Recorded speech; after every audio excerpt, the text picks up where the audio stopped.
Fist of the Blue Sky Regenesis was another late surprise as the story turned out better than expected. It's not perfect at all, but it's definitely worth the watch, at least to fans of Fist of North Star and Fist of the Blue Sky respectively. Fist of the Blue Sky is a prequel to the North Star series taking place in Shanghai during the 1930s. However, this anime has little to do with the manga storyline. In 2017, Fist of the Blue Sky received a manga sequel called Regenesis, and this anime shares the same title, but that's where the similarities stop. The 2018 Regenesis anime is an original story that borrows bits and pieces of the Blue Sky manga and the original Fist of the North Star. The only other series I can compare this to would be Ghetto Robo, Trigun, and Utena in terms of anime liberties and major differences from the source material.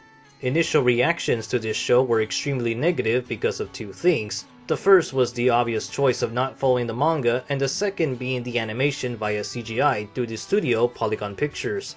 Upon completing the 24-episode anime, it's certainly not Berserk 2016 and 2017.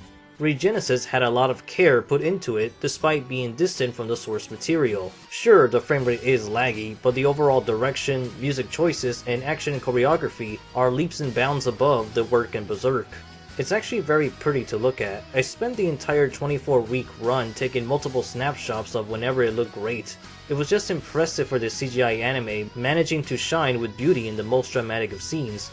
I only wish the story was this engaging from the beginning. Other positive mentions are the very effective facial expressions which are capable of conveying numerous emotions rather than just static mobility of nodding their heads as they speak.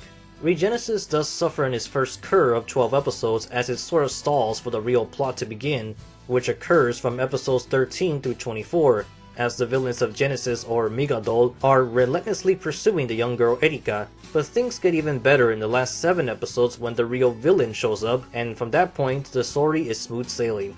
A majority of the plot rehashes a bit of familiar territory from North Star, but it utilizes these borrowed events in a good way. Again, most of the good stuff happens at the halfway point, but the earlier episodes are needed for Erika's will and for other characters who shape her life. The anime story is mostly from Erika's perspective, but she was a good leading character, especially when compared to Lin. Meanwhile, Kazumi Kenshiro isn't the focus to the last 7 episodes, but he leaves a very big impression all throughout the show, and especially in the last episode.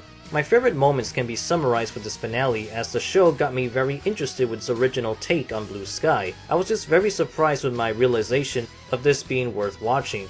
The question is, should you read the Blue Sky manga before watching this anime? I definitely recommend reading the manga at some point, but you don't have to read it to watch the anime. However, with the way the episodes 13 through 24 are structured, it definitely takes place after the ending of the Blue Sky manga. There's a lot of differences that doesn't make it a perfect fit as a sequel to the Blue Sky manga, but it does make sense to watch it after reading if you choose to. It's one of those series that may work better if you do both or do them separately at your leisure. This is a show that I want to tackle with a retrospective video as it deserves a little bit of recognition, as many people just gave up the moment they saw the frame rate. Regenesis isn't necessarily an excellent show, but it certainly places a lot of effort in its work. Manly! With 2 days left, it's time for me to talk about some very personal series that I liked since way back in 2013 and 2014. It's the return of the superhero wrestler and the greatest thief. See you tomorrow.